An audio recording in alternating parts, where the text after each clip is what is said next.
कि बिल्ली थैले से बाहर आ गई। पाकिस्तान के बैलिस्टिक मिसाइल प्रोग्राम से मुतल्लिका इदारों और सप्लायर्स पर अमरीकी पाबंदियों की फहरिस्त तवील होती जा रही है। 2024 में तीसरी मरतबा बैलिस्टिक मिसाइल्स की तैयारी की मामलत के इल्जाम में मजीद 4 इदारों पर पाबंदियां आयद की गई हैं, जिन पर इल्जाम है कि बड़े पैमाने पर तबाही फैलाने वाले हथियारों की तैयारी और उनके लिए आलात की तरसील में मुलविस हैं। जबकि पाकिस्तान के दफ्तर खारजा ने अमरीका के इस इक़दाम को बदकिस्मती और तासुब पर मबनी करार दिया है। सवाल यह है कि पाकिस्तान का मिसाइल प्रोग्राम मुसलसल अमरीकी निशाने पर क्यों है? क्या ये भारत की लॉबिंग का नतीजा है या कुछ और? इसके ताने बाने PTI की मुहिम से जा मिलते हैं या मिडिल ईस्ट में होने वाली तब्दीलियों का शाखसाना है? दूसरी तरफ बानी PTI की जानिब से सिविल नाफरमानी की तलवार मुज़ाकरात की उम्मीद में इतवार तक मुलतवी कर दी गई है। सवाल यह है कि क्या PTI के टर्म्स पर मुज़ाकरात कामयाब होंगे या PTI अपना आखिरी कार्ड भी खेलने पर मजबूर हो जाएगी? इन तमाम इशूज पर तबसरा करेंगे नजम सेठी।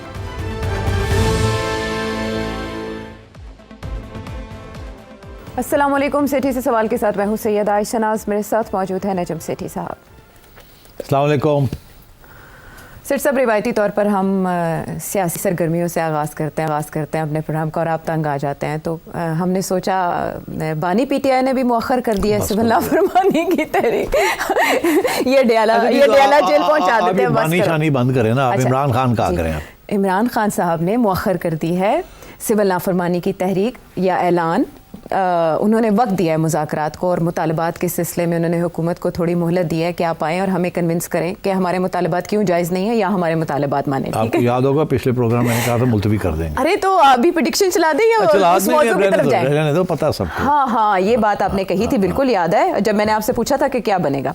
लेकिन क्योंकि अब उन्होंने मुअख्खर कर दिया तो थोड़ा सा हम उनका केस भी मुअख्खर कर देते हैं, इसके बाद उस पर बात कर लेंगे। लेकिन एक और मामला जिस पे पाकिस्तान तहरीक इंसाफ के सपोर्टर्स ज़रूर खुश हैं, बेशक उनकी जो क़यादत है जुल्फ़ी बुखारी साहब, उन्होंने मज़म्मत की है अमेरिका की जानिब से जो पाबंदी लगाई गई है। 18 दिसंबर को एक प्रेस रिलीज़ आता है जो 4 कंपनीज़ पर पाबंदी आयद करता है जो बैलिस्टिक मिसाइल प्रोग्राम से मुतालिक है पाकिस्तान के। और ये पहली बार नहीं हुआ, लेकिन इससे कनेक्ट किया जा रहा है कि अमेरिका में जो लॉबी है पाकिस्तान तहरीक इंसाफ की, उसकी काविशों का ये नतीजा है। तो हम ये आपसे जानना चाहेंगे कि इसका पस मंज़र क्या है, ये इन पाबंदियों का मकसद क्या हो सकता है और क्या मज़ीद पाबंदियाँ भी लगेंगी और इससे पाकिस्तान को नुकसान क्या होगा? So many questions. ये 2-3 बातें इसमें वाज़ेह कर दूं। ये पहली दफ़ा नहीं है, कोई ये अजनबी बात नहीं है। ये हमारे ऊपर तो 1965 वॉर के बाद हमारे ऊपर सैंक्शंस लगते रहे हैं मुख्तलिफ फ्रॉम टाइम टू टाइम, फिर कुछ रिमूव होते रहे हैं, कुछ परसिस्ट करते रहे हैं। 1965 में मिलिट्री एड ख़त्म कर दिया था because of the war with India, आपको याद होगा। फिर 1971 में फिर बंद कर दिया था because of the war in Bangladesh. उस वक्त ह्यूमन राइट्स वायलेशंस वगैरह को करके तो अमेरिका ने कर दिया था। 1977 में लेजिस्लेशन आई, सिमिंगटन अमेंडमेंट थी। उन्होंने कहा था कि ये आप फ्रांस से एक रीप्रोसेसिंग प्लांट, आप न्यूक्लियर रीप्रोसेसिंग प्लांट ख़रीदना चाह रहे थे और अमेरिका कह रहा था आपको नहीं ख़रीदना चाहिए और आप डटे हुए थे। तो उन्होंने आपके ऊपर एक लेजिस्लेशन पास करके और कहा सिमिंगटन एग्रीमेंट में कि अगर आप ये करेंगे तो आपको सारी इमदाद वगैरह बंद हो जाएगी। फिर ये हुआ, हमने इनकार कर दिया, हम कह रहे हैं हम तो लेंगे, हम तो करेंगे अपना काम जो करना है। तो फिर उन्होंने फ्रांस के ऊपर प्रेशर डाला और फ्रांस ने कैंसिल कर दी जो न्यूक्लियर डील थी। तो ये 1977 में भी हमारे साथ हुआ। फिर 1979 में हुआ। ग्लेन एक और अमेंडमेंट, सेनेटर ग्लेन थे, उन्होंने एक और अमेंडमेंट की, वो भी फॉरेन असिस्टेंस की थी और वो भी यही था कि कोटा के अंदर आप न्यूक्लियर प्रोग्राम बना रहे हैं, तो इसलिए उसके ऊपर एक और उन्होंने पाबंदी लगा दी। 1990 में फिर उन्होंने प्रेसलर अमेंडमेंट की जिसके साथ US मिलिट्री एड ख़त्म की और उसका भी तल्लुक़ जो था कि आप न्यूक्लियर प्रोग्राम परस्यू कर रहे हैं, उसके ऊपर भी ये किया। अब मुझे इसलिए याद है ये कि 1994-95 में मोहतरमा बेनज़ीर भुट्टो की गवर्नमेंट थी और वो गई थी अमेरिका और वहाँ उन्होंने जाके ये जो अमेंडमेंट्स थे इसके ऊपर बात की थी। एक छोटा सा प्रेस का भी टोला उनके साथ था जिसमें खादिम भी हाज़िर था, तो वो उससे हमें पता चला कि और मोहतरमा ने बड़ी ज़बरदस्त डिफेंस किया पाकिस्तान का वहाँ, मगर ये सैंक्शंस लगे हुए थे। फिर थोड़ी बहुत ईजिंग भी हुई उसके बाद। फिर उसके बाद मैं ये लिस्ट है मेरे पास सारी, जब मिलिट्री कू हुआ जी, आपको याद होगा जी, 99 में, तो उसमें भी उन्होंने सेक्शंस लगा दिए कि जो फॉरेन असिस्टेंस एक्ट के अंदर पाबंदियां लगा दी थी मुशर्रफ गवर्नमेंट के ऊपर। अच्छा, हाँ जी, क्योंकि उन्होंने कहा था कि और एटमी तजुर्बा जो पाकिस्तान की तरफ से किया गया था तब भी लगी थी उस वक्त, तो खैर बहुत बड़ी लगी थी, बहुत बड़ी लगी थी, मगर फिर उसके बाद ये है कि अभी हाल ही में ये काफ़ी चल रहा है ये मामला। 2021 में 17-18 में भी हुआ, फिर 2021 में भी हुआ, यही सैंक्शंस लगती रही हैं ऑन कॉमर्स लिस्ट जी, और उसका भी ताल्लुक पाकिस्तान के मिसाइल और न्यूक्लियर प्रोग्राम में था। और फिर अक्टूबर 2023 में भी हुआ, फिर अब दिसंबर में भी उन्होंने फिर किया है। तो ये चलता रहता है काम, ये सिर्फ पाकिस्तान के ऊपर नहीं, चाइना के ऊपर भी लगती रहती है, और कोरिया के ऊपर भी लगी हैं, और बेलारूस वगैरह, रशिया के ऊपर भी लगती रहती है। अब सवाल ये है कि इनकी अहमियत क्या है, इससे पाकिस्तान को क्या नुकसान होगा? अच्छा, बात यह है कि पहला सवाल तो ये है कि क्या ये जो प्रेशर टैक्टिक्स इस्तेमाल कर रही है पीटीआई जो अमेरिका में बैठी है, उसके नतीजे में ये हुआ है, या ये एक नॉर्मल रूटीन के तहत काम उनका चल रहा है एक्सपोर्ट सैंक्शंस के ऊपर? मैं समझता हूँ कि ये इसमें पीटीआई का कोई ख़ास रोल नहीं है जी। ये एक उनकी एक न्यूक्लियर एक्सपोर्ट रेजीम है, अच्छा। कानून है उनके, उसके तहत वो कॉन्स्टेंटली मॉनिटर करते रहते हैं ये चीज़ें, और उसके रिजल्ट्स जो हैं वो प्रेस के अंदर बताते हैं। तो मैं समझता हूँ ये एक रूटीन का मामला है उनकी तरफ से जो, और वो टारगेट कर रहे हैं आपके न्यूक्लियर और बैलिस्टिक मिसाइल प्रोग्राम जी, एमटीसीआर का जिक्र भी है इसमें। हाँ, तो इसलिए ये कोई मेरा नहीं ख्याल कि ये पीटीआई ने कोई तीर मारा है, अच्छा। जिसकी वजह से हमें नुकसान होने जा रहा है या हो सकता है। ये एक रूटीन का मामला है अमेरिका का। मगर दूसरी बात ये है कि क्या इसका नुकसान कितना हो सकता है हमें? हाँ, मैं ये समझता हूँ कि इसका कोई ख़ास नुकसान नहीं होगा। देखिए, पहले भी तो ये सारा कुछ होता रहा है ना। क्या उसके साथ हमने अपना न्यूक्लियर प्रोग्राम छोड़ दिया? नहीं छोड़ा। क्या आपने मिसाइल डेवलपमेंट छोड़ दी? नहीं छोड़ी। क्या आपने रॉकेट डेवलपमेंट जो थी which is important for missiles, specially intercontinental ballistic missiles, वो छोड़ दी? नहीं छोड़ी। तो मैं समझता हूँ कि इसका साथ कोई ख़ास फ़र्क नहीं पड़ेगा। We will continue to do what we are doing. अच्छा। और छोटे मोटे इश्यूज बनते रहते हैं, मगर उसको रिवर्स इंजीनियरिंग करके कुछ ना कुछ करके वो मामले तय हो जाते हैं। एग्जांपल मैं आपको देता हूँ कि जितने सैंक्शंस ईरान के ऊपर लगे हैं जी, आप इमेजिन नहीं कर सकते किसी मुल्क के ऊपर इतने सैंक्शंस नहीं लगे, और अब और लगने जा रहे हैं। क्या उसकी वजह से ईरान ने अपने न्यूक्लियर प्रोग्राम ख़त्म कर दिया है या रोक दिया है? नहीं रोका ना। वो तो उन्होंने, और as part of an agreement with the earlier regime, Obama regime के साथ जो अग्रीमेंट हुई थी उसके तहत उन्होंने इंस्पेक्शंस ओपन की थी। मगर अमेरिका ने हर किस्म की सैंक्शन लगाने की कोशिश की है, और अब धमकी आ रही है of bombing Iranian nuclear sites, but Iran has not stop that. तो सैंक्शंस हर्ट ज़रूर करती हैं, मगर जब डिटर्मिनेशन हो एक मुल्क के अंदर, उनकी इस्टेब्लिशमेंट के अंदर, उनकी रेजीम के अंदर कि ये हमने करना है काम अपनी नेशनल सिक्योरिटी के लिए, तो वो बाय हुक और बाय क्रुक काम चलता रहता है। हाँ। तो मैं नहीं समझता इसके साथ कोई ख़ास यूएस पाकिस्तान रिलेशंस में कोई फ़र्क पड़ेगा।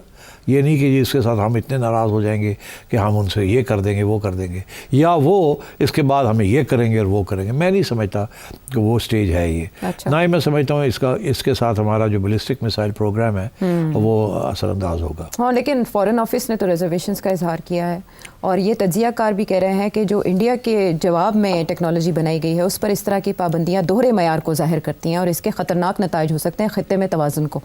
बात यह है कि पिछले 8-10 साल से अमेरिका और इंडिया के जो ताल्लुकात हैं, स्पेशली मिलिट्री टू मिलिट्री, वो दिन ब दिन बढ़ रहे हैं। जब से अमेरिका ने ये फ़ैसला किया कि इंडिया को as a counter weight to China बनाना है हमने, तो कुछ 21 बिलियन डॉलर की इंडिया ने मिलिट्री हार्डवेयर ख़रीदा है from America in the last 10 years. और उनके साथ इतनी ज़्यादा एक्सरसाइजेज हो रही हैं और इतनी ज़्यादा कोऑपरेशन हो रही है कि वो जो लिस्टें मैं देख रहा था कि कितनी इंडिया को चीज़ें दी जा रही हैं, इट्स अनबिलीवेबल। और वो इसीलिए दी जा रही है ताकि India can stand up to China. Quad का मेंबर भी है। हाँ, वो बहुत कुछ है। क्वाड का मेंबर भी उसको बना दिया है, ब्रिक्स के अंदर भी बड़ा वो पावरफुल है। मगर इसके अलावा वो बहुत कुछ इंडिया को उन्होंने दिया है।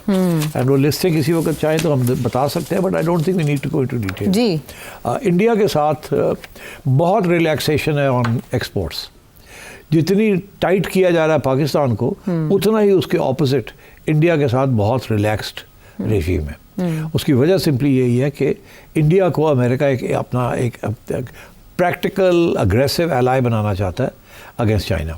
तो इसलिए what ever India is wants, India को मिल रहा है। रॉकेट साइंस भी, रॉकेटरी भी मिल रही है, मिसाइल्स, एवरीथिंग, स्पेस प्रोग्राम में भी बहुत सब कुछ मिल रहा है उनको। बट इंटरेस्टिंग चीज़ ये है कि इंडिया की जो मिलिट्री है इस्टेब्लिशमेंट अभी भी 60% से ज़्यादा जो है ना डिपेंडेंट ऑन रशिया, क्योंकि वो शुरू से ही उनके रशियन एडवाइजर्स रहे हैं, रशियन वेपनरी रही है, रशियन असिस्टेंस। तो अभी अमेरिका की ये कोशिश है कि उधर से उसको कम किया जाए और अमेरिका के ऊपर ज़्यादा डिपेंडेंस की जाए। इसीलिए अब इंडिया जो है वो थोड़े से हट के Russian weapons it is moving towards America, and America पूरी फुल फ्लेज्ड असिस्टेंस दे रहा है उसको। ठीक, तो इन अ वे बढ़ावा दे रहा है जो भारतीय ज़ाइम है अमेरिका खित्ते में, भारतीय ज़ाइम को बढ़ावा दे रहा है। तो इस खबर का और इस तरह की पाबंदियों का अप्रैल में बेलारूस और चाइना की कंपनीज़ पर लगती हैं, और अब आके दिसंबर में पाकिस्तान की 4 कंपनीज़ पर पाबंदियां लग जाती हैं। तो इससे तो इंडिया के अज़ाइम में खित्ते में तोसी पसंदाना अज़ाइम में इजाफा होगा, एज एन एज लेगा इंडिया इसको। तो इसका काउंटर पाकिस्तान को सिर्फ मजम्मत से करना होगा या कुछ मज़ीद इक़दाम? नहीं, मजम्मत से तो कुछ नहीं होता, वो तो खैर अपने पाँव पे खड़ा होना पड़ेगा। मगर इंटरेस्टिंग चीज़ ही क्या है, इंटरेस्टिंग चीज़ ये है कि जाहिर है जितना अमेरिका हमें टाइट करेगा हम कहीं ना कहीं तो टर्न करेंगे। तो हम तो हमेशा चाइना की तरफ जा रहे हैं ना। जैसे शुरू में 1950s, 60s, 70s में, 80s में we were going towards America और सारा कुछ वहीं से आ रहा था, और India was going towards the Soviet Union और सारा कुछ वहीं से आ रहा था। अब जब अमेरिका ने हमें टाइट करना शुरू किया तो we went to China, and इसी तरीके के साथ अमेरिका जो है अब इंडिया के साथ खुल रहा है और उसको साथ ले जाना चाह रहा है। तो India is playing a very interesting game, और रशिया को भी साथ रख रहे हैं और अमेरिका की तरफ ज़्यादा बढ़ रहे हैं। अच्छा, तो मैं समझता हूँ कि obviously India is going to get an edge. अभी जो रिसेंट एक ऐसी डेवलपमेंट हुई है that can create a very interesting situation, क्योंकि आप जिक्र ही हो गया इसका तो मैं कर ही दूँ। वो ये है कि आपने सुना होगा कि ग्वादर के ऊपर चाइना के साथ कुछ लेन देन हो रही है। अगर चाइना को वहाँ फैसिलिटीज़ मिल जाती हैं तो फिर चाइना के पास पावर हो जाती है to carry out various blockades in that area. तो अमेरिका नहीं चाहता ये हो, चाइना चाहता है कि आप ग्वादर उनको दे दें। हमने एक कंडीशन लगा दी है चाइना के ऊपर, या एक कंडीशन नहीं, एक डिस्कशन चल रही है। हमने चाइना को कहा कि आप हमें अगर आप ग्वादर रखते हैं तो आप हमें सेकंड स्ट्राइक कैपेबिलिटी जो है वो दे दें आप। अब सेकंड स्ट्राइक कैपेबिलिटी क्या होती है? न्यूक्लियर। वो ये होती है कि अगर आपके मुल्क के ऊपर कोई न्यूक्लियर अटैक आती है, अच्छा, तो वो एक न्यूक्लियर अटैक ऐसे नहीं होती कि आप फिर या आप किसी को अटैक करते हैं और आपको कोई अटैक करे, तो फिर आपके पास कुछ नहीं रह जाता। तो after the nuclear strike, second strike ये होती है कि एक स्ट्राइक आपके ऊपर हो जाती है तो फिर आपके पास इतनी कैपेसिटी होती है कि एक और स्ट्राइक कर सके on the enemy. Second strike आमतौर पे जो लोग आपको अटैक करेंगे विद न्यूक्लियर, वो विल मेक श्योर कि आपकी जहाँ फैसिलिटीज़ हैं आपको सेकंड स्ट्राइक की कैपेबिलिटी ना हो जी। मगर उसको रोकने के लिए कि सेकंड स्ट्राइक कैपेबिलिटी हो, आमतौर पे जो लोग हैं वो पावर्स हैं, उन्होंने out of the land forces, एक तो ज़मीन के ऊपर बहुत heavily bunkered sites, may be thousands of feet underground, जिनको बंकर बस्टिंग बॉम्ब्स भी हैं वही भी ना तोड़ सके जी, which is not easy. The easier thing is कि वो पूरा ओशन पड़ा हुआ है। आप अगर सबमरीन्स को न्यूक्लियर आर्म कर दें और उनके पास इतनी कैपेसिटी हो कि वो अंडर वाटर रह सकें कुछ अरसे के लिए, या उनको फैसिलिटीज़ हों किसी पोर्ट में जाके रिप्लेनिश कर लें अपने आप को, स्टॉक अप कर लें फिर चले जाएं, तो वो एक सेकंड स्ट्राइक कैपेबिलिटी समुद्र के अंदर होती है। अच्छा, हर मुल्क न्यूक्लियर पावर ने सेकंड स्ट्राइक कैपेबिलिटीज जो है ज़मीन और समुद्र में की हुई है, इंतज़ाम किया है। अच्छा, कि अगर ज़मीन के ऊपर अटैक होती है तो, और सबमरीन तो मोबाइल है, सबमरीन तो मोबाइल है, लैंड फैसिलिटीज आर फिक्स्ड, तो उसके ऊपर तो सैटेलाइट से पता चल जाता है आपको कि कहाँ है, तो आप उनको अटैक कर सकते हैं जी। मगर अगर आपके पास सबमरीन कैपेसिटी हो, न्यूक्लियर आर्म्ड सबमरीन्स, कि वो अंडर वाटर से फायर कर सकें nuclear missiles at the enemy, तो दैट्स अ सेकंड स्ट्राइक। एटमी आप दोस्त पाकिस्तान के पास नहीं, और पाकिस्तान ने ये डिमांड रखी चाहिए। अच्छा, अब पाकिस्तान चाइना को कह रहा है कि अगर आपने ग्वादर रखना, अच्छा, तो आप हमारी हेल्प करें to acquire second strike capability under the सी।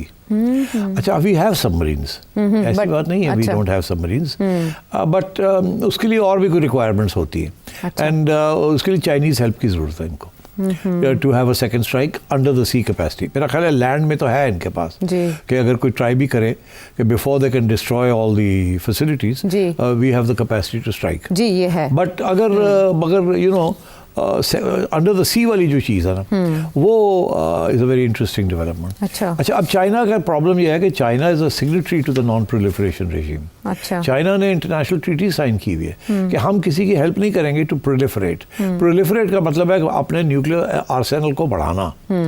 आप कोई खुद बढ़ाना चाहे बढ़ा ले, मगर चाइना हेल्प नहीं करेगा। ठीक है, तो आप अपने न्यूक्लियर आर्सेनल को, मतलब 30 बॉम्ब है तो 40 नहीं आपको हेल्प नहीं करेगा कि आप 40 बना लें। तो इसलिए मेरा ख्याल है कि वहाँ प्रॉब्लम आ रही है। China is under pressure from Pakistan कि हमें आप second strike capacity under the sea Gwadar रख लें। मतलब उसका ये होगा कि फिर ये है कि हमारी सबमरीन्स जो हैं if they are armed with nuclear weapons तो वो they will be able to dock at Gwadar if Gwadar is under your control। अच्छा। हमारे कंट्रोल में है फिर तो नो इशू, तो हमारी आ जाएंगी। फिर अगर आपके कंट्रोल में है तो फिर हमें गारंटी तो दें कि you will not stop us. तो अब वो चाइना इज रिलक्टेंट। अच्छा, तो इसलिए थोड़ी सी टेंशन हुई है between China and Pakistan on this issue. अच्छा, मगर और चाइना जो है, एज आई सेड, उसने साइन की हुई treaties, he can't afford to do something like this. तो ऊपर से सिपेक के ऊपर भी प्रॉब्लम्स चल रहे हैं चाइना के साथ। अच्छा। आपको पता ही है सिक्योरिटी इश्यूज चल रहे हैं, अभी तक वो मामला तय नहीं हुआ। तो पाकिस्तान चाइना रिलेशंस जो है ना वो थोड़े से टेंस हुए हैं ऑन सम इश्यूज, रेजोल्यूशन नहीं हो पा रही है। अच्छा। तो इन व्यू ऑफ दिस जो आपका सवाल है कि India US relations are getting better, especially military to military cooperation, और हमारा जो है is not getting as good a response from the only partner that we have। वो बाकी, और अब ये जो sanctions लग रहे हैं on export of ballistic missile technology and know-how from China to Pakistan or indeed from Korea to Pakistan, या हम खुद भी अगर develop करना चाहें तो this is obviously aimed at slowing down your capacity to either for second strike or for development of the new program further। Don't forget कि ballistic missiles जो है ना जी, अभी फॉर एग्जांपल मैं एग्जांपल देता हूँ आपको। इस वक्त जो सारा इशू है ईरान के ऊपर, दो इश्यूज है ना। एक तो ये कि long range ballistic missiles technology उनको डिनाई की जाए, अगर वो बना रहे हैं तो उसको रोका जाए। अच्छा, because then they can reach Israel, ठीक, with ballistic missiles and supersonic ballistic missiles, high altitude, and they can evade some of the techniques for defense that Israel has। तो इस किस्म के इश्यूज अब चल रहे हैं जो आगे भी चलेंगे। मैं समझता हूँ कि अगर मुझे एक सेंटेंस में समराइज़ करना पड़े तो मैं ये समराइज़ यही करूँगा कि 225 जो है अगला साल, अच्छा, वो America and Israel will focus on Iran. They will focus on regime change and destruction of Iran's nuclear programme. ठीक, ओके, उनकी ये टारगेट है। अच्छा, और अगर इस टारगेट में वो कामयाब हो जाते हैं, स्पेशली इन रेजीम चेंज, तो फिर मेरा ये असेसमेंट है कि in 2026 Israel and America will turn their attention to Pakistan. तो they will turn their attention to Pakistan and Pakistan nuclear programme. ठीक ठीक। अच्छा, इसमें जो एस्पेक्ट एक और बहुत ज़रूरी है वो स्पेस प्रोग्राम का है कि पाकिस्तान का 2047 का स्पेस विजन भी अपनी जगह पर है, और ये जो पाबंदियां हैं ये पावरफुल रॉकेट मोटर्स का भी जिक्र करती हैं जो कि इसी प्रोग्राम का हिस्सा है, और इसके ज़रिए निगरानी आसान हो जाती है, फिर आप टारगेट को राइटली दुरुस्त तौर पर निशाना बना सकते हैं। तो स्पेस प्रोग्राम को टारगेट करने का मकसद, और दूसरा ये कि क्या ये टेक्नोलॉजी के लिए पाकिस्तान वाकई चाइना पे डिपेंडेंट है या मकामी तौर पर भी इस पर काम हो रहा है? नहीं, देखिए मकामी तौर पर तो काम होता रहता है, इसमें तो कोई शक नहीं है। हाँ। But China is a very major help, let's not underestimate that. हमारे यहाँ रॉकेटरी जो है इज ऑल नॉट, उसमें इतना ऐसा भी कमर्शियल नहीं है, इट्स ऑल मिलिट्री। अच्छा, उसकी मिलिट्री यूसेज है।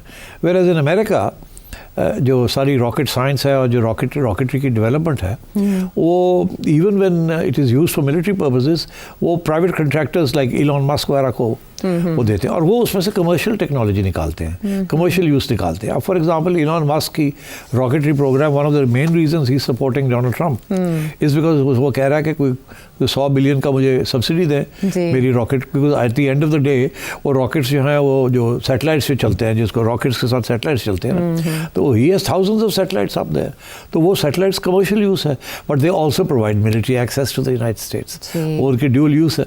और वो यही डील होती है कि आप फंडिंग करें हमारे रॉकेटरी प्रोग्राम को, हम सैटेलाइट्स भेजेंगे, वो हम उससे 4 पैसे बनाएंगे, अच्छा, मगर उसमें से आपको भी एक्सेस देंगे if you ever want to use any of our rockets, our satellites for spying purposes और फॉर इंफॉर्मेशन पर्पसेस, तो अवेलेबल है। सो वहाँ डुअल यूज़ है। अच्छा, यहाँ तो pure and simple military use. यहाँ we are not in that stage way we can use satellites for commercial. एक आध वो है हमारा पाक सैट वगैरह टेलीविज़न वगैरह के लिए, बट नॉट मच। ठीक है, तो अमरीकी पाबंदियों के मुज़मरात क्या हो सकते हैं और इसके मज़ीद पहलू क्या है, आपने तफसील से जिक्र हुआ कि अमेरिका के अहदाफ या अमरीकी सदर के अहदाफ आने वाले सालों में, आने वाले वक्त में क्या हो सकते हैं, तो इसको ज़रा मज़ीद एलैबोरेट करके बात करेंगे एक ब्रेक के बाद। शो में साथ देने का शुक्रिया। अमेरिका से बहुत आवाज़ें उठ रही हैं, पहले तो जो वहाँ पीटीआई की सपोर्टर्स हैं उनकी जानिब से, और अब वहाँ जो नामज़द नुमाइंदे हैं डोनाल्ड ट्रंप के, रिचर्ड ग्रेनेल, जिनका माजी भी बड़ा इंटरेस्टिंग है, उनकी तरफ से ट्वीट्स किए गए release Imran Khan and free Imran Khan, जिसके बाद से जो पाकिस्तान तहरीक इंसाफ की क़यादत है वो उनका शुक्रिया अदा कर रही है, अप्रिशिएट कर रही है, और सभी ये होपफुल है कि भाई वो किरदार अदा करेंगे इमरान खान साहब की रिहाई के सिलसिले में। तो इसे हम अमरीकी मुदाखलत नहीं कहेंगे कि उम्मीदें उनसे वाबस्ता कर ली गई हैं। ऑफ कोर्स मुदाखलत है, ऑफ कोर्स मुदाखलत है। तो वो अब पहले आने देना उनको पावर में, फिर देखते हैं वो क्या करेंगे क्या नहीं करेंगे। अच्छा। हमारी तरफ से तो आपने पता है ना, हमारा जो फॉरेन ऑफिस है वो ये कहता है कि हम तो अंडर किसी प्रेशर नहीं आएंगे, एस्टैब्लिशमेंट कहती है जी। हमने तो अफरीदी, वो जो हमारे वो साहब हैं जिनको हमने पकड़ के रखा हुआ है, अफरीदी साहब, याद है जी, शकील अफरीदी साहब, वो कितना अमेरिका ने प्रेशर डाला था कि इसको छोड़े, और एटमी धमाके ना करने के लिए भी तो फोन नवाज साहब को आया था, बहुत कुछ किया। जो कुछ ऐसे क्रिटिकल इश्यूज हैं जहाँ हमारी इस्टेब्लिशमेंट पीछे नहीं हटती, नहीं सुनती, और वो एक्चुअली पार्लियामेंट भी खड़ी हो जाती है साथ उनके। अच्छा। तो इसलिए आई don't think that will make any difference. बाकी ये ज़रूर है कि डोनाल्ड ट्रंप के लोगों ने लॉबियस्ट से पैसे खाए हैं और खिलाए गए हैं, और वो कानूनी तौर पे हुआ है सब कुछ। अच्छा। और इसलिए उनकी तरफ से आप ये तो ज़रूर करें कि कोई ना कोई बयान ज़रूर आएगा। अब आपने देखा रिचर्ड साहब ने एक छोटा सा ट्वीट शीट तो कर ही दिया, धमकी भी दी है कि हम ये करेंगे वो करेंगे। महल जियो को भी धमकी दी है जी, उन्होंने कहा है फॉर नो लॉन्ग, मतलब अमेरिकी इमदाद पे। हाँ, वो थोड़ी बहुत मेरा ख्याल है कोई प्रोग्राम है, पहले था सही, अब है कि नहीं है बहरहाल। तो ये इस किस्म की धमकियाँ मेक्स नो डिफरेंस। इवेंचुअली जो अंडरस्टैंडिंग होती है between pentagon and the establishment, state department वगैरह उसमें कोई ख़ास अहमियत नहीं होती। ऑफ कोर्स अगर डोनाल्ड ट्रंप बहुत बड़ा फैसला करे कि हमने ये करना है या वो करना है, तो फिर जाहिर है यू कांट स्टॉप दैट। मगर मेरा ख्याल है कि Donald Trump will not be facilitated by the Pentagon and the military establishment to spoil relations with the Pakistani establishment for the sake of Imran Khan. याद रहे कि डोनाल्ड ट्रंप को भी तो ब्रीफिंग होगी ना कि खान साहब ने ये कहा हुआ है, ये कहा हुआ है, उनका ये मौक़िफ़ है, ये मौक़िफ़ है। तो हम थोड़ा बहुत ठीक है ह्यूमन राइट्स के लिए, और क्योंकि लॉबिस्ट किसे पैसे खाए हैं हमारे लोगों ने इलेक्शन के दौरान, मुस्लिम कम्युनिटी ने हमें सपोर्ट किया है, तो थोड़ा बहुत ह्यूमन राइट्स बेसिस के ऊपर हमें करना चाहिए। बट क्या ये कि जी उसको अभी छोड़ें नहीं तो हम ये कर देंगे, ये नहीं होगा। ये मैंने पहले भी कहा था, ऐसा मौक़िफ़ डोनाल्ड ट्रंप नहीं इख्तियार करेगा। और क्या उनकी प्रायोरिटी में, जैसे अभी आपने जिक्र किया ईरान होगा, जैसे मिडल ईस्ट की सिचुएशन है, फिर यूक्रेन है, दे will be focused on Iran and the middle east, okay, not on Pakistan. अच्छा, कुछ तजियाकार ये भी समझते हैं कि इतने गैर रिवायती हैं डोनाल्ड ट्रंप के, कभी भी कुछ भी कर सकते हैं। देखिए वो एक जान के वो एक कल्टिवेट करता है ये कि मैं तो किसी वक्त कुछ कर सकता हूँ, मैं तो बड़ा अनप्रेडिक्टेबल हूँ। It's a strategy on his part. ये नहीं है कि वो ये सोची समझी उसकी प्लानिंग है ये कि मुझे कोई प्रिडिक्ट ना कर सके, ताकि मेरे पास लेवरेज हो, स्पेस हो, ताकि आई शुड बी अनप्रेडिक्टेबल। तो ये उन्होंने एक कल्टिवेट किया हुआ है, ये पॉस्चर जैसे कहते हैं। एंड तो मगर इसका ये मतलब नहीं है कि he will do something completely reckless, जो कि उसकी इस्टेब्लिशमेंट उसको सपोर्ट नहीं करेगी। इवेंचुअली डोनाल्ड ट्रंप को भी अपनी इस्टेब्लिशमेंट को साथ लेके चलना पड़ेगा, और अगर वो नहीं लेके चलेगा तो वो साबोटाज कर देंगे। अनप्रेडिक्टेबल तो इमरान खान साहब भी हैं। रिचर्ड ग्रेनेल अपने ट्वीट में ये भी लिखते हैं कि पाकिस्तानी डोनाल्ड ट्रंप है वो, इमरान खान साहब। well, there you go. तो मगर अब खान साहब जो हैं, आई एम श्योर कि आपकी इस्टेब्लिशमेंट जो है ये याद दिलाएगी डोनाल्ड ट्रंप को कि खान साहब ने क्या क्या बातें आपके खिलाफ की हुई हैं। डोनाल्ड ट्रंप साहब, ये बंदा जो है ये बंदा ठीक नहीं है, ये किसी वक्त फ्लिप कर सकता है। अच्छा। और और आज आप इसको सपोर्ट में खड़े हो रहे हैं, कल को ये फिर कुछ ना कुछ कह देगा, आपको याद होना चाहिए। हाँ। इससे 2-3 चीज़ें पहले कही हैं। हाँ, एक तो आपको याद है उसने वो कहा था कि अफ़गानिस्तान में जो तालिबान की विक्ट्री है वो it's victory for the end to slavery. तो आपको तो उन्होंने स्लेव ओनर्स बना दिया था और बहुत बड़ी उन्होंने तो आपके ख़िलाफ़ बयान ये दिया था। उसके अलावा भी 2017 से लेकर 2018-19 तक उनके काफ़ी इंटरेस्टिंग ट्वीट्स हैं। तो खान साहब ने तो बातें ये की हुई हैं। वो और बात है कि वो यू टर्न तो लेने में बड़े माहिर हैं। ये टाइमलाइन पे है उनकी ट्वीट्स हैं, अच्छा, डिलीट ना हो जाए। हाँ, तो बात ये है कि this is the way it is. मैं समझता हूँ कि ये इतना बड़ा हर्डल जो है एस्टेब्लिशमेंट के लिए नहीं होगा। अच्छा, मगर इसमें कोई शक नहीं है कि इस वक्त ग्लोबल प्रेशर है और बढ़ेगा ऑन द पाकिस्तानी एस्टेब्लिशमेंट कि आप मेहरबानी करके अगर आपने इकोनॉमिक ग्रोथ करनी है, स्टेबलाइजेशन करनी है, तो ये इमरान खान वाला मामला जो है इसको तय करें। Okay, this is not good for the country. और ये प्रेशर यूरोपियन यूनियन से भी आएगा आपको, मगर ये नहीं होगी कि वो सख्त प्रेशर आएगा तो सैंक्शंस लगा देंगे आप पे, ऐसी नहीं बात होगी। अच्छा। मगर कांस्टेंट प्रेशर रहेगा, नीडलिंग रहेगी ये सारा वक्त। जैसे मुख्तलिफ रेजोल्यूशंस हमने मुख्तलिफ औकात में आते देखी, वो यूरोपीय यूनियन से भी आ सकती है और इसीलिए आपकी 3 माह की पेशगोई पे है उम्मीद पे दुनिया कायम है। मैं सोचा सी भूल जाओगे मगर नहीं, उम्मीदें वाबस्ता है हमारी, पैबस्ता रहे शजर से। देखिए चले वो फिर डिस्कस करते हैं कि वो किस सूरत हाल में वो पेशन गोई मेरी जो है वो सही निकलेगी, पूरी हो सकती है। तो चले उसके हम दाग बेल जो है वो इन मुज़ाकरात को डाल लेते हैं कि मुज़ाकरात की थोड़ी बहुत बातचीत तो चल रही है और सिविल नाफरमानी की तहरीक को मुअख्खर करके एक पॉजिटिव जेस्चर तो इमरान खान साहब ने दिया। उनके साथ मुलाकात मुमकिन नहीं हो पाई कमेटी अरकान की, लेकिन सिविल नाफरमानी की तहरीक को इतवार तक मुअख्खर किया गया और पीर को उनके खिलाफ एक फैसला आने जा रहा है एहतसाब अदालत का। तो ये चीज़ें कैसे कनेक्टेड है? मेरा ख्याल है कुछ स्टेटमेंट्स ऐड कर लें, फिर आपके तज्जिए की तरफ आते हैं कि किस रुख चलेगी हवा। तो सेठी साहब बताएं इतवार तक यार ऑपोजिशन कौन सी है? यही तो ऑपोजिशन है खुद, और कौन है वहाँ ऑपोजिशन में? मौलाना है, अख्तर मौलाना ऑपोजिशन में नहीं है, वो तो गवर्नमेंट को सपोर्ट कर रहे हैं। कहाँ ऑपोजिशन में? आजकल तो थोड़े नाराज हैं। नहीं, वो नाराजगियाँ तो देखिए पीपल्स पार्टी भी नाराज है, but can you say Peoples party is opposition? No. और जो अचकज़ई साहब हैं वो तो 1 मैन शो है, तो वो कौन सी अपोजिशन बन गई? और वो भी इस वक्त इत्तेफाक नहीं कर रहे जो पॉलिसीज इमरान खान ने इख्तियार की हुई हैं। जी, उन्होंने मशवरा दिया था मुअख्खर करें, तो इसलिए मेरा ख्याल है ये बात जो सैफ कह रहा है इतना इधर है नो देयर। बात ये है कि हुकूमत के साथ ही बात करनी है, अनकंडीशनल होनी चाहिए और सीरियसनेस ऑफ पर्पस होनी चाहिए ताकि किसी नतीजे पे पहुँचे। और मैंने ये आपसे कहा है कि ये अगर आज ये बात सीरियसनेस ऑफ पर्पस से शुरू करते हैं तो कम से कम साल लग जाएगा before they will arrive at some understanding. उसके दौरान अप एंड डाउन होगा, धमकी भी चलेगी, बात भी होगी, बात ब्रेक डाउन भी हो जाएगी, फिर शुरू होगी, फिर कन्फ्यूजन होगी। This is going to continue. और राना साहब कहते हैं कि जी हम एस्टेब्लिशमेंट को ऑन बोर्ड लेके चलेंगे और नवाज शरीफ के अप्रूवल। और नवाज शरीफ, मैं समझता हूँ कि that's one way of putting it कि इस्टेब्लिशमेंट ऑन बोर्ड होगी। एक्चुअली इस्टेब्लिशमेंट ही फैसला करेगी और गवर्नमेंट ऑन बोर्ड होगी। ठीक है, तो बात ऐसी है बिकॉज इशू जो है वो गवर्नमेंट का नहीं है ना, इशू इज़ बिटवीन खान साहब एंड किस्सा ख़त्म एंड कहीं और। तो इसलिए वो शेख रशीद साहब जो बात करते हैं वो मैं उसको रिपीट तो नहीं करना चाह रहा, बट बेसिकली तो इशू वही है।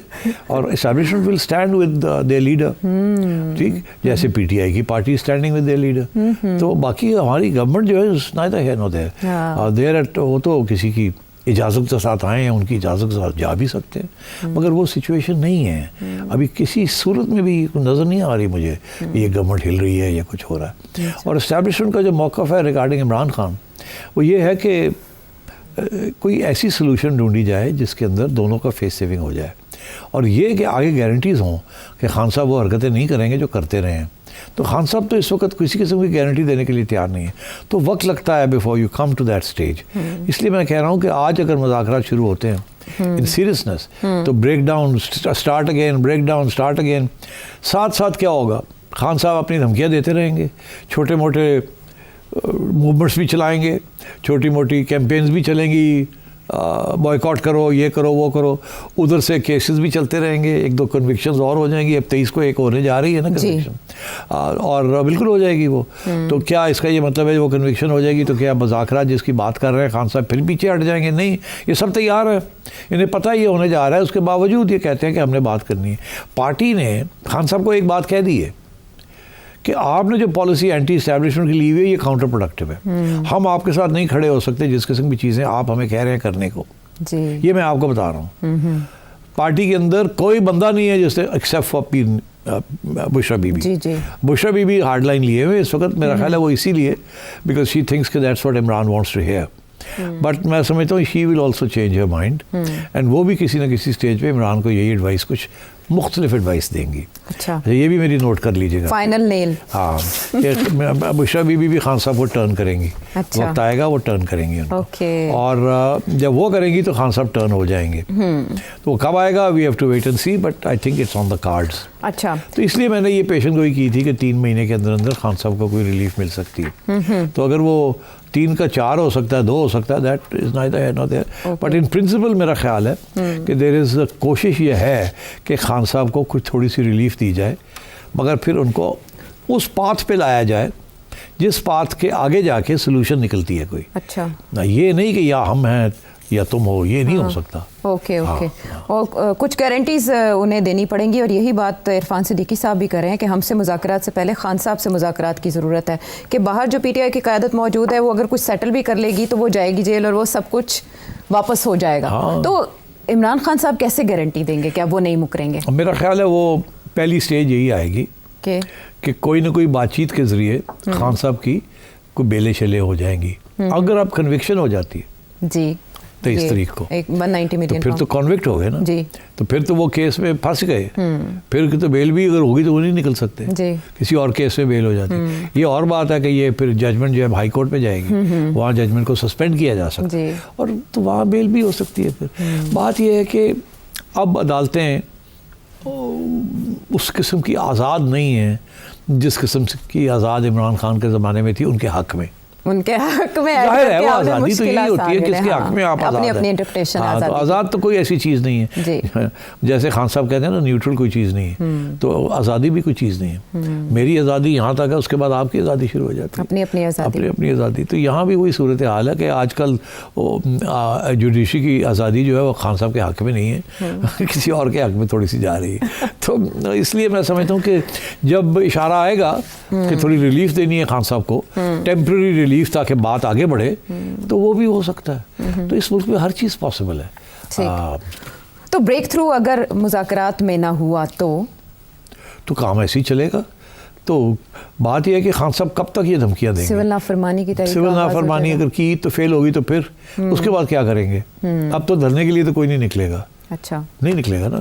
अब देखिए वैसे भी वो जो उस वक्त गुस्सा था ना आवाम में, स्पेशली पंजाब में, कीमतें महंगाई बढ़ रही थी, बहुत कुछ हो रहा था, तो गुस्सा जो था नून लीग के ऊपर और एस्टैब्लिशमेंट के ऊपर वो खान साहब के हक में चला गया जी। अब वो थम गया ना, वो बिल्कुल बिल्कुल शरियत थोड़े बेहतर हो चुके, बहुत बेहतर हो गए। अब वो जो मुश्किल हालात थे वो पीछे रह गए, आगे और इस किस्म के मुश्किल हालात नहीं आ रहे आम आवाम के लिए, जितने आने थे आ गए। अब कुछ वो संभल गए हैं, कुछ चीज़ें एडजस्ट हो गई हैं, ठीक है। अब उस तरीके से महंगाई और नहीं बढ़ेगी, जितनी होनी थी हो गई है। अच्छा। और वो जो बेल्ट टाइटनिंग करनी थी लोगों ने कर ली है, दिलों में रखी हुई बात कही हमारे साथ ये हुआ, मगर आगे और तकलीफ नहीं होनी। ठीक। अच्छा, और थोड़ी सी अगर इकोनॉमिक ग्रोथ होगी तो मुलाजमतें भी मिलनी शुरू हो जाएंगी आहिस्ता आहिस्ता आहिस्ता जी। तो मैं ये समझता हूँ कि from the point of view of the anger of the people, वो जो गुस्सा है वो कम होगा। इसका ये मतलब नहीं है कि वो इमरान को छोड़ देंगे, इमरान के साथ ही रहेंगे, मगर इंतज़ार करेंगे कि जब वक्त आएगा वोट डालने का तो उस वक्त गुस्सा निकालेंगे। अभी ये सड़कों के निकलने का गुस्सा नहीं है, वो वाला सिचुएशन वो ख़त्म हो रही है। और खान साहब ने जो कुछ कॉल्स दी हैं वो कामयाब इसीलिए दिन ब दिन कम होती जा रही हैं, बिकॉज वो उतने लोग अब तैयार नहीं है और उनकी अपनी पार्टी तैयार नहीं है। पार्टी भी को भी एहसास हो गया कि यार है पॉलिसी जो नहीं कहीं जा रही, फेल हो गई। कामयाब हो सकती थी, बिल्कुल हो सकती थी, मगर मेरा ख्याल है पार्टी के अंदर वो जज्बा ही नहीं था उसको कामयाब करने। इसीलिए तो अभी तक कोई हक में इस तरह बयान नहीं आया, स्टेटमेंट नहीं आई सिविल नाफरमानी को आगे परसू करने के लिए। और इमरान खान साहब भी अपने ट्वीट में हमें यही वजाहत देते हुए दिखाई दे रहे हैं कि सिविल नाफरमानी की तहरीक रियासत के खिलाफ नहीं है, बल्कि इस पार्लियामेंट के और इस बोगन के खिलाफ है। अब देखना यह है कि ये कहाँ तक जाती है, वापस ले ली जाती है या इसको मज़ीद मौखर किया जाता है और कोई नया कार्ड खेला जाता है। बात हुई मुआशी आदाद शुमार की, तो इस सिलसिले में एक और अहम पेशरफ्त हुकूमत की जानिब से एक ब्रेक के बाद। Welcome back to the show. Pakistan के माशी मामलात में कलीदी अहमियत के हामिल है जो रेवेन्यू जनरेशन है, और इस सिलसिले में पाकिस्तान को हमेशा से मुश्किलात का सामना रहा। IMF की तरफ से दबाव में भी इसी वजह से इजाफा हुआ और बहुत सी शराइत आयद की गई। तो ये हुकूमत हमें कुछ रिलक्टेंट दिखाई दी बजट से पहले, और बजट के बाद भी हमने देखा ये गो स्लो की पॉलिसी पर अमल पैरा थे। लेकिन सेठी साहब ने एक अरसे से कुछ तजावीज़ दी थी कि कुछ कानून साजी जहाँ जहाँ लूप होल्स मौजूद हैं उनको कवर करने की ज़रूरत है। सेठी साहब क्या कहते रहे, सुने। FATF के बाद बहुत सी तब्दीलियाँ वहाँ भी आई हैं। अच्छा। क्योंकि अब अंडर FATF टेररिज्म के बेसिस के ऊपर आप अप्लाई कर सकते हैं to get access to data, internationally भी और डोमेस्टिकली भी। तो चीज़ें खुल रही हैं, मगर जिस तरीके से ये चाहते हैं कि वो ऑडिट हो और सही तरीके से सारा, तो इनकम टैक्स इंस्पेक्टर्स कहते हैं आज हमें आप राइट दे दें कि हम बटन दबाएं तो सारा बैंक का रिकॉर्ड सामने आ जाए। वो बैंक से इजाज़त नहीं देते, कानून भी इजाज़त नहीं देता। अब ये ऑडिटर्स जो आएंगे तो ये कानून को चेंज करना पड़ेगा, या फिर कोई आसान तरीका करना पड़ेगा कि कुछ जहाँ बहुत ज़्यादा शक हो और आप केस बना रहे हैं और पक्का केस बन रहा है, हवा में आप नहीं बातें कर रहे, तो फिर वो शायद आपको रिकॉर्ड भी मिल जाए। तो ये सारी चीज़ें चैलेंज होंगी। तो मैं ये समझता हूँ कि ये नीयत बड़ी अच्छी है। अच्छा। मगर अभी इन्होंने अपना होमवर्क नहीं किया कि कानून जो है रिगार्डिंग बैंक्स एंड सीक्रेसी, क्या उनको इन्होंने अभी उधर नहीं सोचा कि उसको कैसे तब्दील किया जाए, और वो फिर पार्लियामेंट को कानून बनाने पड़ेंगे फाइनेंस एक्ट के ज़रिए। वो फिर जाके कुछ इनको ये मसला हल होगा, मगर अभी वहाँ गए नहीं है, जाना पड़ेगा। अभी ऐसे लगता है कि प्रेशर बड़ा था शहबाज शरीफ साहब के ऊपर, तो उन्होंने कहा कुछ तो करो ना यार, तो कुछ कर लिया उन्होंने और वैसे ही मैं समझता हूँ बिल्कुल ठीक ही है, देर आया दुरुस्त आया। मैं नए चेयरमैन FBR राशिद लंगड़ियाल साहब को दाद देता हूँ कि उन्होंने हिम्मत की, प्राइम मिनिस्टर को समझाया कि इसके बगैर चारा नहीं है, और ये बहुत बड़ा कदम है। ये जो सारा पहले आप टैक्स नेट बढ़ाने की बात करते थे, तो उसमें आधे लोग तो फाइलर ही नहीं है जो कि आ सकते हैं टैक्स नेट के अंदर, और उनके बैंक अकाउंट्स के अंदर पैसे पड़े हुए हैं, और फिर भी वो टैक्स नहीं देते, और ये भी नहीं बताते कहाँ से पैसे आए हैं, इनकम कहाँ से आई है, और वो सीक्रेसी लॉज के मुताबिक वो बैंक से इंफॉर्मेशन भी FBR को नहीं दे सकते, FBR इंफॉर्मेशन मांग भी नहीं सकता। तो ये इशू था, और मैंने अपने उस प्रोग्राम में ये कहा था एक ही तरीका है कि ये अगर आपने टैक्स बढ़ाना है नेट, तो वो जो लोग जो छुपे हुए हैं कानून के बेसिस के ऊपर, वो कानून आपको चेंज करना पड़ेगा। FBR को इजाज़त देनी पड़ेगी कि वो बैंक्स के साथ राब्ता में रहे, बैंक का सारा डेटा जो है वो FBR के हवाले हो। तो सीक्रेसी ये है वो रहेगी, मगर जब चाहेगा तो FBR जो है आयशा का या नजम सेठी का अकाउंट देख सकता है कि उसके अंदर कितने पैसे पड़े हैं। ये भी फिर उसके बेसिस के ऊपर वो पूछ सकता है हमें कि ये पैसे आपके कहाँ से आए, आपने क्या इसके ऊपर टैक्स दिया है या नहीं दिया, और वो एक किस्म की ऑडिट हो जाती है। मगर इसके बगैर ऑडिट करना बहुत मुश्किल है उनके लिए। अच्छा। तो इसलिए ये चीज़ की बात, इसके बगैर ये काम आगे बढ़ नहीं सकता। अब जो नया कानून जो कि डिस्कस हुआ है और अब पास होने जा रहा है, अल्लाह करे जल्दी पास हो जाए, this is a fantastic development. मैं समझता हूँ इसके साथ विद इन द 1 ईयर बहुत सारे non filers file tax net में आ जाएंगे, आपकी टैक्स रेवेन्यूज़ बढ़ जाएंगी। तकलीफ ज़रूर होगी उस 1% को जो अमीर है और जो बहुत जिसके पास पैसा है। आपको और हम जैसे लोगों को नहीं फ़र्क पड़ेगा ज़्यादा। हमारा तो टैक्स पहले ही कट जाता है, जहाँ से आते हैं पैसे वहीं कट जाता है, हमारी कोई इलीगल सोर्स ऑफ इनकम नहीं है।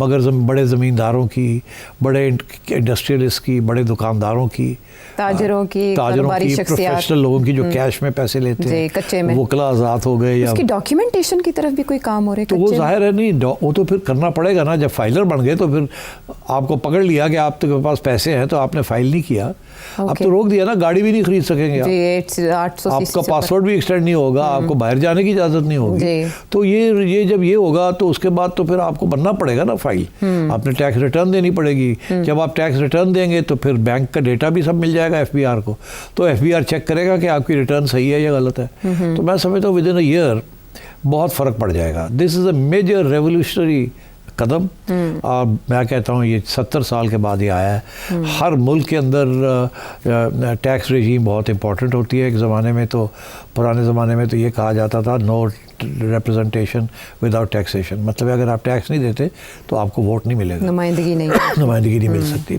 तो यहाँ तो ये है कि एग्रीकल्चर के ऊपर भी बहुत थोड़ा टैक्स है, और बहुत से इनकम जो है वो कच्चे में हो रही है जी। मेरी एक और भी तजवीज़ थी, वो पता नहीं अभी तक तो शहबाज शरीफ साहब ने मानी नहीं, वो ये था कि 5,000 रुपये का जो नोट है जी, नोटबंदी की तरफ जाए, उसको भी ख़त्म करें आप, बिकॉज सबसे ज़्यादा जो है ना वो 5,000 रुपये के नोट के अंदर कैश ट्रांजैक्शंस होती है, करप्शन होती है, और करप्शन का वो बहुत बड़ा एक तरीका है। बट लेट्स सी, बट ये जो है ये अगर हो गया तो आप देखिएगा रातों रात बहुत सारे लोग जो हैं they will have to become tax filers, अच्छा, और फिर टैक्स भी देना पड़ेगा। और बिजनेसेस को कैसे जद में लाया जाएगा? ये जो लॉबीज हैं हमारे मुल्क में, देखिए इसमें कुछ बिजनेसेस तो ऑलरेडी अंडर टैक्स नेट है, अच्छा, जो बड़ी कंपनीज है ना प्राइवेट लिमिटेड कंपनीज हैं या वो तो ऑलरेडी अंडर टैक्स नेट है, और मल्टीनेशनल्स भी हैं and so on. Tax net में छोटे तजारत जो करते हैं, जो कैश में डील करते हैं, ये जो आप देख रहे हैं ना, इसके साथ साथ वो डिजिटाइजेशन का भी एक कानून बनने जा रहा है। जी जी, नेशनल असेंबली में प्रेजेंट कर दिया गया जून में, वो देखिए ना, व्हाट डज दैट मीन? ये बाकी मुल्कों में आप जाएं, आप तो लंदन जाती रहती हैं शॉपिंग करने के लिए, तो आप कैश से शॉपिंग करती हैं या आप क्रेडिट कार्ड से करती हैं? नहीं, क्रेडिट कार्ड जरूरी है वहाँ, वो बाकायदा आपसे वहाँ बहुत से, अब तो आप किसी छोटी सी जगह पे एक ऑरेंज जूस पीने चले जाए तो वो भी कहते हैं कि जी यहाँ कैश नहीं चलेगा, क्रेडिट कार्ड चलेगा। वो तो that is a digital transaction, उसका तो फुटप्रिंट हर जगह पे अवेलेबल है, कैशलेस है, कैशलेस। तो ये cashless economy is the global norm. Okay, ठीक है, वो और बात है, टूरिस्ट आते हैं, कुछ उनके का पास क्रेडिट कार्ड नहीं होता या इस किस्म की कुछ चीज़, कुछ रियायतें मिल जाती हैं, छोटे मोटे आइटम जो है लोग हमेशा $10-20 $30 अपने पास रखते हैं कि यार किसी वक्त ज़रूरत पड़ गई तो कैश दे देंगे। मगर आमतौर पे आप चले जाए किसी कॉफ़ी शॉप पे चले जाए जी, 95% लोग कार्ड, तो दैट इज़ ऑल लीगल। तो इसीलिए यहाँ भी उनकी ये कोशिश है कि डिजिटाइजेशन हो जाए, कार्ड ट्रांजैक्शंस हो जाए, हर डेटा जो है वो डिजिटल फॉर्म में अवेलेबल हो, खा वो प्रॉपर्टी का डेटा है, खा वो इनकम का डेटा है, खा वो एक्सपेंसेस का डेटा है, खा वो सेल का डेटा है, खा वो सेल्स टैक्स का डेटा है। जैसे जैसे डिजिटाइजेशन होगी इकोनॉमी जो है डॉक्यूमेंट हो जाएगी। Digitization is a process of documentation. तो मैं समझता हूँ कि we are on the right track. काश के ये 20-30 साल पहले हो जाता। मुझे याद है ये सारी डिस्कशन 90 की दिहाई में हुई थी, जबकि नवाज शरीफ साहब की हुकूमत आ रही थी, जा रही थी, और बेनज़ीर भुट्टो साहिबा की हुकूमत आ रही थी, जा रही थी, और उस वक्त ये डिस्कशंस चल रही थी सेल्स टैक्स की और डिजिटाइजेशन की और ये सारा कुछ। मगर now the time is come, because इतनी बड़ी क्राइसिस है कि इस क्राइसिस से निकलने के लिए और कोई चारा नहीं है। कोई चारा नहीं है। वो तो पॉलिटिकल कैपिटल का डर होता था, शायद अब वो डर नहीं रहा, या ये नागुज़ीर हो गया? नहीं, नागुज़ीर तो हो ही गया है, मगर अब बात यह है कि बड़ी सख्त सजाएं जो है ना, those are on the cards जी। तो ये no one can afford that. सजा ये नहीं है कि जेल में डाल देंगे, सजा है कि जी तुम गड्डी नहीं खरीद सकते। हाँ, छोटे-छोटे ऐसी चीजें जो हर इंसान की जरूरत है। आप ट्रैवल नहीं कर सकते, बिजनेसेस सील कर दिए जाएंगे, बैंक अकाउंट आप ट्रांजैक्शंस नहीं कर सकेंगे, अकाउंट आपका सील बंद करके चले जाएंगे, रुड़ते रह जाओगे तो उनकी करिए, फिर आप भागेंगे, आपको अच्छा जी लो पैसे ले लो। मैं अभी आपको एग्जांपल देता हूँ, ये कॉन्स्टेंटली शुरू हो गया ये काम। अथॉरिटीज आती है, सील कर देती दुकान, एक नोटिस देती हैं, आपने कुछ नहीं किया, सील कर दिया, तो उसके बाद थोड़ा कारोबार ही बंद हो गया। फिर तुम दौड़ते हो, फिर तुम इधर दौड़ते हो, उधर दौड़ते हो, अगू तुहानू बंदा ही नहीं मिलता। फिर तुम कहते हो अल्लाह यार तुम 20 लाख मंगया, 15 दो ना, तो ले लो जी साड़ी दुकान खोल दो। तो you already are being forced into the net आहिस्ता आहिस्ता। तो ये होगा, अब ये होगा। सवाल ये है कि जो तजारत करने वाले लोग हैं, जो कि बेसिकली पुराने ज़माने से लेके अब तक नून लीग के सपोर्टर्स रहे हैं, बिल्कुल, ताजिरों को कैसे टैकल करेंगे? देखिए, आप आर्किटेक्ट्स, डॉक्टर्स, प्रोफेशनल्स को तो टारगेट कर लेंगे, आहिस्ता आहिस्ता उनको भी आप नेट में ले आएंगे। मगर आप हॉल रोड को और मैक्लोड रोड को और चंडीगढ़ रोड को कैसे लेके आएंगे इन द टैक्स नेट? सारी कैश ट्रांजैक्शंस हैं। आपने हरी वाला बनाने वाले को कैसे टैक्स नेट में लेके आएंगे? ठीक है जी, lot of the economy works on consumption, और वो consumption is all in cash. ये सारी रेमिटेंसेज जो आती हैं 50% से ज़्यादा जो है कंजम्पशन पे इस्तेमाल होती है। All is outside the tax net जी, जो लोग खरीदते हैं और जो लोग बेचते हैं। हाँ, तो पहले मरहले में चले बड़े बड़े जो केसेस हैं उनको, तो मेरा ख्याल है ये Aahista Aahista it's a good step. With in a couple of years आप देखिएगा, if this continues, that at least 70% of the economy will be in the tax net. लेकिन आपको पता है ये सब इम्प्लीमेंट करने के लिए जो रिक्रूटमेंट है या ऑडिटर्स हैं, उनका फेयर होना कितना ज़रूरी है। तो वो आप देखिए ना, मैं आपको बड़ा अच्छा पॉइंट रेज किया आपने। इस वक्त जो एक्सटर्नल ऑडिटर होता है ना किसी कंपनी का, वो बड़ी मुश्किल से लाइसेंस मिलता है to be an external auditor. अच्छा। और कानून ये है कि every company must have an external auditor, छोटी हो या बड़ी हो, वो ऑडिट करे, अपना अंगूठा लगाए कि हमने देख लिए इनके अकाउंट्स ठीक है। कल को वहाँ कोई गड़बड़ निकलती है तो दे आर लायबल ऑल्सो। तो ये एक्सटर्नल प्राइवेट सेक्टर के एक्सटर्नल ऑडिटर्स बड़े टफ है, let me tell you this. तो अब they will be involve in the other exercise of finding tax dodgers and looking at the accounts of people who are not paying full taxes. I think ठीक है, इसमें जो auditing companies हैं, auditors हैं, उनके 4 पैसे तो बनेंगे अब, और भी लोग जाएंगे, उनकी हायरिंग्स होंगी, उनके जो स्टाफ बढ़ेगा and so on. But I think this is a very good step. अच्छा। बिकॉज जो एग्जिस्टिंग टैक्स कलेक्टर्स हैं, जो ऑडिटर्स हैं FBR के अंदर, वो उन्हें कुछ आते पड़ी हुई हैं, कुछ करप्शन है, कुछ ये है, कुछ वो है। अब एक और एक्सटर्नल सोर्स आ जाएगी, एंड आई डोंट थिंक वहाँ वो करप्शन नहीं हो पाएगी। ओके, 4000 के करीब ऑडिटर्स का प्लान था। I think this is a great I think I fully support this. Okay okay. अल्लाह करे मेरे पीछे ना आ जाए। यही दुआ पाकिस्तान में की जाती है कि एक्सेस ना मिले। अच्छा, फाइलर्स और नॉन फाइलर्स की कैटेगरी को रीनेम करना, इस टर्मिनोलॉजी को चेंज करना, एलिजिबल नॉन एलिजिबल में बदलना, इससे क्या फ़र्क पड़ता है? ये कंसेशन दी जा रही है कि बदनामी ना करो फाइलर और नॉन फाइलर। अच्छा। नॉन फाइलर तो मतलब एवेडर हो टैक्स दे, आप टैक्स नहीं देना चाहते। लेकिन वो तो ये इस्तिलाही खत्म कर एलिजिबल रहे और थे। नॉन एलिजिबल से मुराद ये है कि ये जो सहूलतें आपको मिलती हैं, अच्छा। आप एलिजिबल नहीं हैं, आप एलिजिबल हो जाए तो मिल जाएंगी। अच्छा। तो मेरा ख्याल है this again a good step. हाँ, थॉट प्रोसेस इन्वॉल्वड है इसमें। एलिजिबिलिटी वास्ते। हाँ। और तुसी you wanted to go to London, हाँ। तो आपको टिकट वो कह रहा जी दियो ना अपना टैक्स नंबर, हाँ। तो आप कहते हैं टैक्स नंबर तो है नहीं, कैश ले ला। ठीक। मसला बन गया ना, नहीं मिलेगा टिकट, तो फिर आप कैश फिर आप करेंगे ना, then you will become a filer. जब फाइलर बनेंगे तो then you have to give your accounts. ठीक। अच्छा, ये आप इसे इतना इनकलाबी कदम कह रहे हैं, लेकिन अवाम में इसका शऊर होना कितना ज़रूरी है कि इस खबर? अवाम को ये इफेक्ट नहीं करता। अच्छा। अवाम को ये इसलिए इफेक्ट नहीं करता, मैंने अभी आपसे कहा कि जो लेबर क्लास है उसको तो टैक्स ही नहीं है कोई, उसके अलावा जो छोटे मोटे लोग हैं उनके ऊपर भी एट सोर्स ही है छोटा मोटा टैक्स है जी। जो प्रोफेशनल लोग हैं आप जैसे हम जैसे, वो एट सोर्स ही कट जाता है। We have no other source of income. तो रह गया ये बेसिकली दैट 1% जो कि ठेकेदार हैं, एग्रीकल्चरल लैंडलॉर्ड्स हैं बड़े बड़े, एंड बिग शॉप ओनर्स हैं एंड सो ऑन। उनका इशू रह गया। अब तो छोटा शॉप ओनर भी जो है, छोटी सी 10 by 10 की उसने दुकान ली हुई है, मगर वो करोड़ों रुपए का कारोबार कर रहा है। ठीक है ना जी, because that's the way it is. तो I think they will all eventually, उनको तो ऑफर किया कि आप फिक्स टैक्स दे दें।